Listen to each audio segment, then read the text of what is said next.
নবীগড় নামের এক গ্রামে ভূপেন নামের এক লোক থাকত। সে বাঁশ দিয়ে বিভিন্ন ধরনের খেলনা বানিয়ে বিক্রি করত। তার সুরেন নামের এক ছেলেও ছিল। সুরেন তার বাবাকে প্রতিদিন খেলনা বানাতে দেখত। কি বাবা সুরেন, তুমি তো প্রতিদিন এখানে বসে বসে আমাকে দেখো, কোথাও যাও না কেন? আরে বাবা, স্কুলে তো কিছুই পড়ায় না। আমি যদি তোমার মতো এভাবে বাঁশ দিয়ে খেলনা বানানো শিখে যাই, তাহলে তো আমাদের ব্যবসা আরো অনেক বাড়বে, তাই না বাবা? তুমি তো ঠিক বলেছো বাবা। তাহলে আসো, আমি তোমাকে খেলনা বানানো শিখিয়ে দেই। এরপর ভূপেন সুরেনকে সব কাজ শিখিয়ে দেয়। এরপর একদিন সুরেন বলে, আরে বাবা, তুমি আর কত বছর এসব খেলনা বানাবে?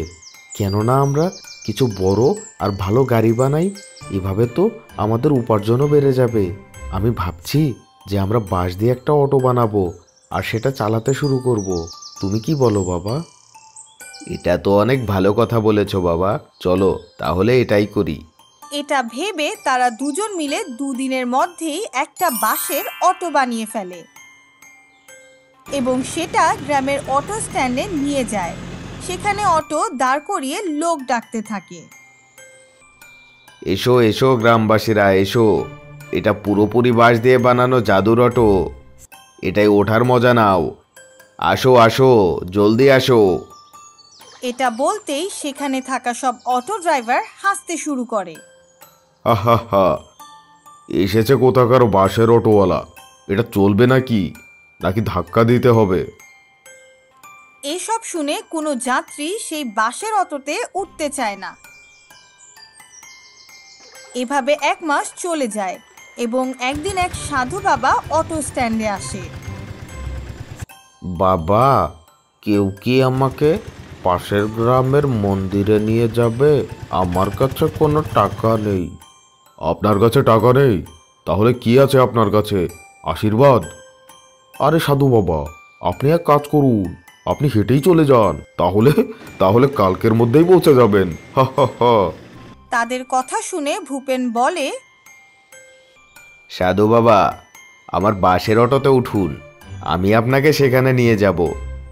এমনিতেও এখনো কেউ আমার অটোতে ওঠেনি। কি বলছো কি? এখনো কোনো যাত্রী ওঠেনি?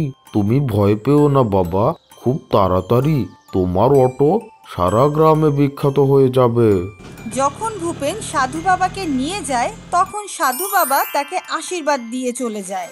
কিন্তু কিছুদিনের মধ্যেই অনেক ঝড় আর বৃষ্টি হয় এবং এর কারণে পুরো গ্রাম ডুবে যায়।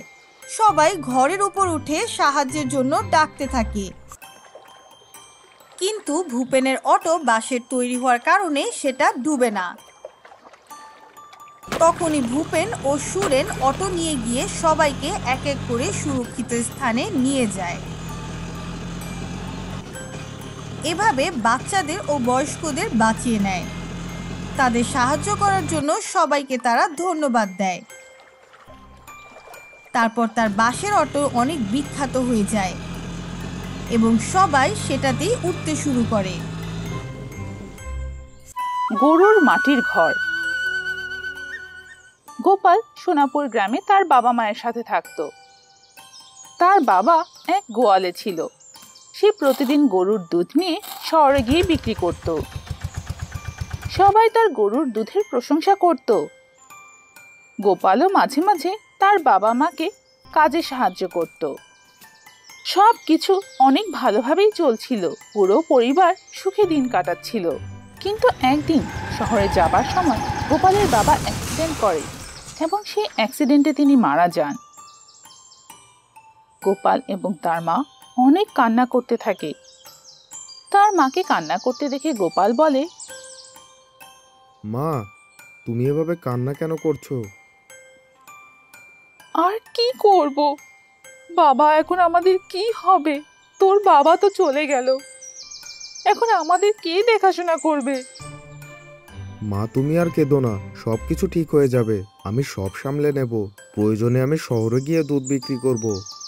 পরদিন তারা যখন গরুর দুধ দোয়াচ্ছিল তখন গ্রামের মহাজন সেখানে আসে। গোপালের মা তাকে জিজ্ঞেস করে, আসুন মহাজন, বলুন কিভাবে সাহায্য করতে পারি। কমলা, তোমার স্বামী আমার কাছ থেকে ধার নিয়েছিল, সে তো আর এখন নেই। তার ধার শোধ করার জন্য আমি তোমার জমি, বাড়ি আর গরু নিয়ে নিচ্ছি। এখন থেকে তোমরা আর এখানে থাকতে পারবে না। আমি এগুলো বিক্রি করে আমার টাকা ফেরত নেব। না না মহাজন মশাই, এ আপনি কি বলছেন? আমরা কোথায় যাব? এত টাকা ধার? না, এটা হতে পারে না মহাজন। মা ও ছেলে অনেক মিনতি করে, কিন্তু মহাজন তাদের কোনো কথা শোনে না। সে তাদের গরু এবং সকল সম্পত্তি দখল করে নেয় এবং তাদের সেখান থেকে তাড়িয়ে দেয়। মা ও ছেলে একটি ছোট ঘরে থাকতে শুরু করে এবং আশেপাশে বিভিন্ন কাজ করতে থাকে। একদিন যখন গোপাল পাশের গ্রাম থেকে কাজ করে ফিরে আসছিল, তখন সে একটি ছোট গরু দেখতে পায়। গরুটি বৃষ্টিতে ভিজে গিয়েছিল। সেটি দেখে গোপালের অনেক মায়া হয়। সে তার সাথে করে গরুটি বাড়িতে নিয়ে আসে।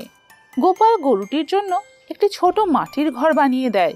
বেশ কিছুদিন একাধারে বৃষ্টি হতে থাকে, কিন্তু গোপাল গরুর সেবা করে আর সেটিকে মাটির ঘরে রেখে বৃষ্টি থেকে বাঁচায়।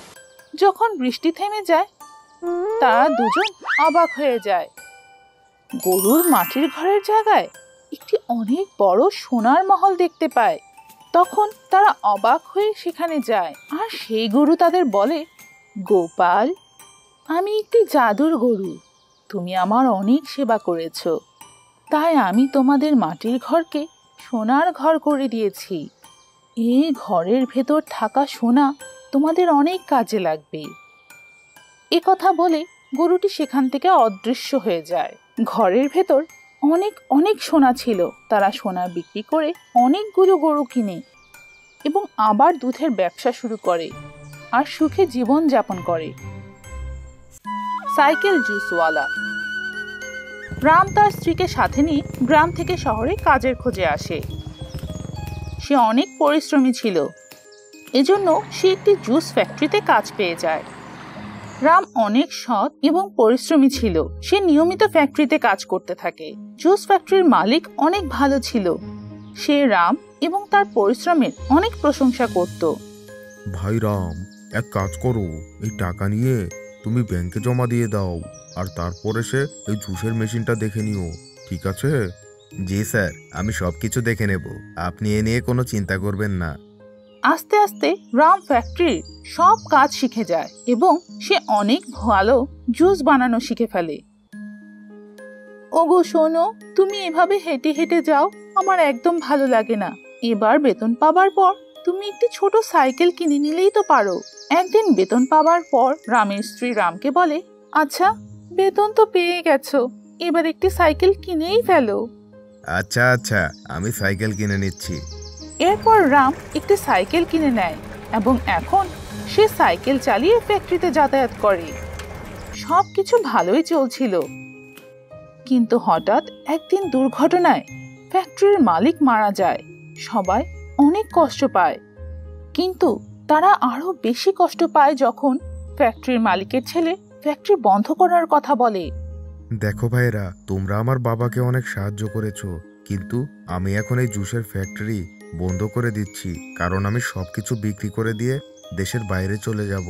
আপনারা যত টাকা পাবেন আমি তার থেকে বেশি টাকা দিয়ে আপনাদের কাছে ক্ষমা প্রার্থনা করছি। এভাবে সে ফ্যাক্টরির সবাইকে তাদের পাওনা বুঝিয়ে দিয়ে ফ্যাক্টরি বন্ধ করে দেয়। রাম অনেক মন খারাপ করে বাড়ি ফিরে আসে। তার মন খারাপ দেখে তার স্ত্রী বলে, আরে কি হয়েছে, আজ তুমি এত তাড়াতাড়ি ফিরে এলে? খুব চিন্তিত দেখাচ্ছে তোমাকে, কি হয়েছে? রাম তাকে সবকিছু খুলে বলে। রামের কথা শুনে তার স্ত্রী বলে, তুমি চিন্তা করছো কেন? আমাদের কাছে তো সাইকেল আছে, আর তুমি কত ভালো জুস বানাও। একটি মেশিন কিনে নাও, সেটি সাইকেলে লাগিয়ে গ্রামে গ্রামে ঘুরে জুস বিক্রি করবে। এই গরমের সময় সবাই কিনবে। আমার কথা বিশ্বাস করো, সব ঠিক হয়ে যাবে। রাম তেমনই করে। সে তার সাইকেলে একটি জুস বানানোর মেশিন লাগিয়ে নেয় এবং গ্রামের বিভিন্ন অলিগলি গিয়ে জুস বিক্রি করতে শুরু করে। সবাই তার বানানো জুসের অনেক প্রশংসা করে। তার ব্যবসা অনেক ভালো চলছিল। সাইকেল থেকে একটি দোকান এবং দোকান থেকে সে একটি জুসের ফ্যাক্টরি বানিয়ে ফেলে। তার সব পুরনো বন্ধুদের তার ফ্যাক্টরিতে কাজ করার সুযোগ দেয়। সবাই তার অনেক প্রশংসা করে। আরে রাম ভাই, তুমি তো আমাদের এক নতুন জীবন দিয়েছো। সাইকেলে জুস বিক্রি করতে করতে একটা ফ্যাক্টরি বানিয়ে ফেলেছো। তোমাকে অনেক অনেক অনেক ধন্যবাদ। আমরা তোমার পরিশ্রমের অনেক প্রশংসা করি। আরে না কিশোর ভাই, এসব তো আপনাদের সাহায্য আর দোয়ার কারণেই হয়েছে। আমি তো আমার সাইকেলকেও ধন্যবাদ দেব, যে খারাপ সময়েও আমার পাশে ছিল আর আমাকে এক সাইকেল জুসওয়ালা থেকে জুস ফ্যাক্টরির মালিক বানিয়ে দিয়েছে। দেখেছো, আমি বলেছিলাম না তুমি অবশ্যই সফল হবে।